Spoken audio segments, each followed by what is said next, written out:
Hey, what's up you guys? This is Sentai22 here. How you guys all doing? And welcome to another episode of Retro Game Tips, where I teach you guys some really cool tricks with your retro consoles. And today I'll be teaching you guys how to play Sega MegaDrive games, or Japanese Sega MegaDrive games, on an American Sega Genesis.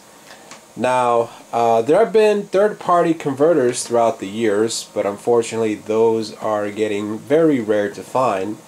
But here is a cheaper solution, which is the Game Genie, which you'll need to play the Sega MegaDrive import game. Now, you're probably asking yourself, why do I need this? Well, of course, the cartridge for the Sega MegaDrive has a different cartridge shape than the American version. Also, after 93 or 94, the newer Sega MegaDrive game releases did put region lock in them. Most games did, most games didn't. From what I've heard, Namco never put any region locking on their Japanese MegaDrive games, but some games like this one have a region lock in them. I'm going to show you guys how to bypass this by just putting some codes. There are a lot of hidden gems in the Japanese Sega MegaDrive library that unfortunately never got a US release because of certain issues with copyrights. For example, Mega Man Wily Wars wasn't released. It was released on the Sega channel, but it was never released in cartridge form because, of course, Capcom had exclusivity with Nintendo, so unfortunately that didn't get there as well. There were some really great titles that were released for the Mega Drive only in Japan, like Golden Axe 3 and Pulseman. So really interesting library if you want to get into the into the Sega Mega Drive games, but keep in mind that they are very rare and very expensive.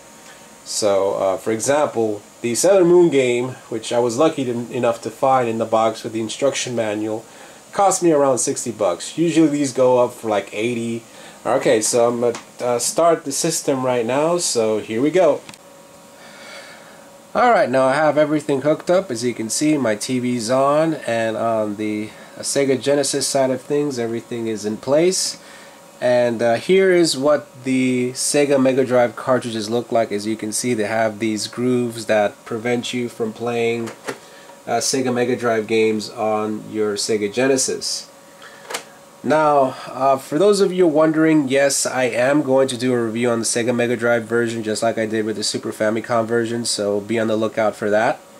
Also, you can take the tabs out to put your early Sega Mega Drive games on it, but if you don't want to, if you like to keep everything original on your Sega Genesis, then don't even bother. You could just use this as a bypass. So what you do is you take your Game Genie, put your Sega Mega Drive cartridge on top of it, and put your Game Genie on the Genesis. Now, when you turn it on, make sure that the light is on. I was a little bit confused when I tried to put in the code. I thought it was broken or something, but then I realized I forgot to turn on the switch. As you can see, there's a switch here, and when you turn it on, the light is on. So, alright, so let me try that again. Turn it off. And now focusing the camera on the screen here. So power on.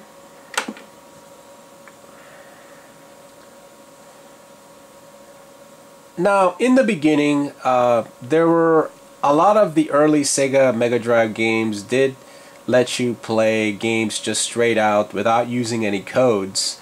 However, as I mentioned before, around 93 or 94, they started to implement region encoding on all of the cartridges. So, for example, if you press the start button on your Game Genie, this is what you get.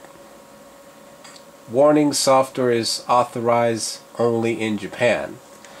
Here is how to solve this problem. So let's try this again. Reset.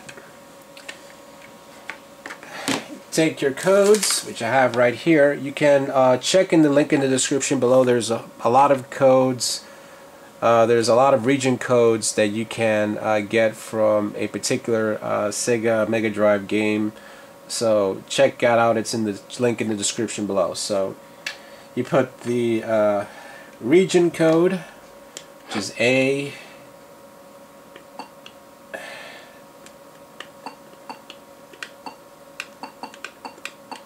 T,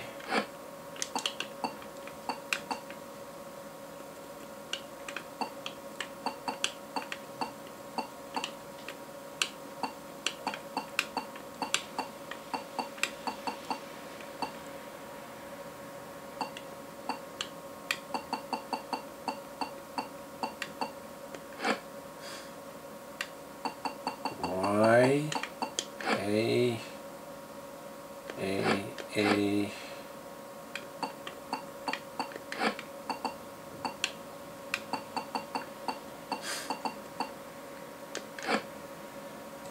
press start.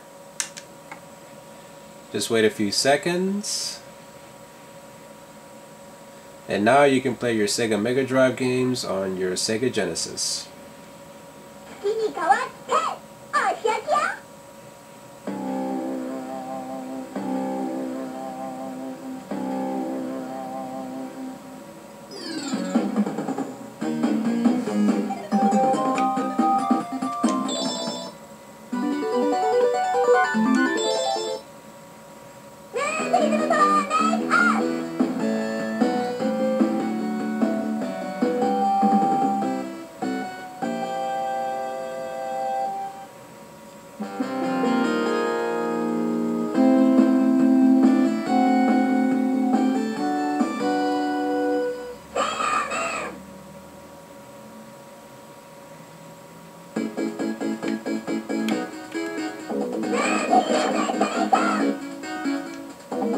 Wow, I really like the music on this version a lot better than the Super Famicom version.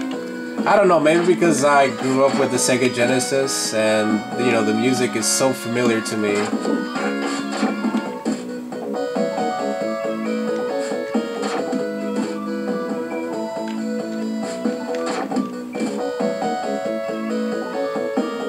Music kind of reminds me of one of those Sonic levels, if you know what I mean.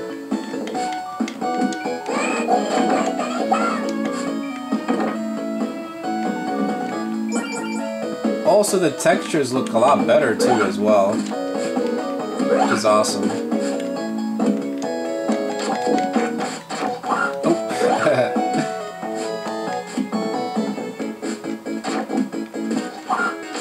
I mean, they should have released this version only for the Sega Mega Drive and not for the Super Famicom.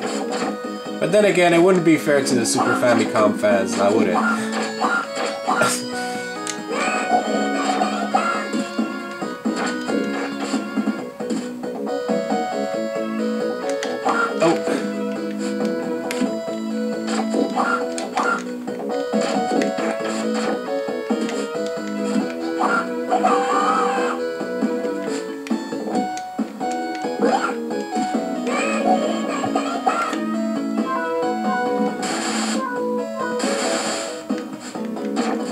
I didn't expect that. Wow.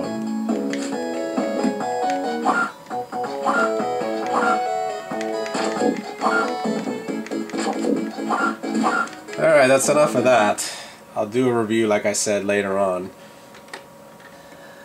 All in all, I definitely recommend the Game Genie if you want to play those really awesome Sega Mega Drive imports. Like I said, keep in mind they are very expensive and very rare to find.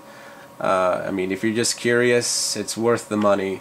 Like I also said before, the converters for the Sega Genesis to let you play Sega Mega Drives, like the Mega Key or the Nitro adapter, are getting very rare to find. So I definitely recommend the Game Genie. The only downside I have to say about the Game Genie is that every time you want to play a Sega Mega Drive game, you have to put the codes in there. But that's okay. It's totally worth it. And it's very cheap too. It's like around $8, sometimes $12 for this Game Genie used. So Alright guys, that's about it. Hope you guys enjoy this very special episode of Retro Game Tips. Hope you guys comment as well as subscribe.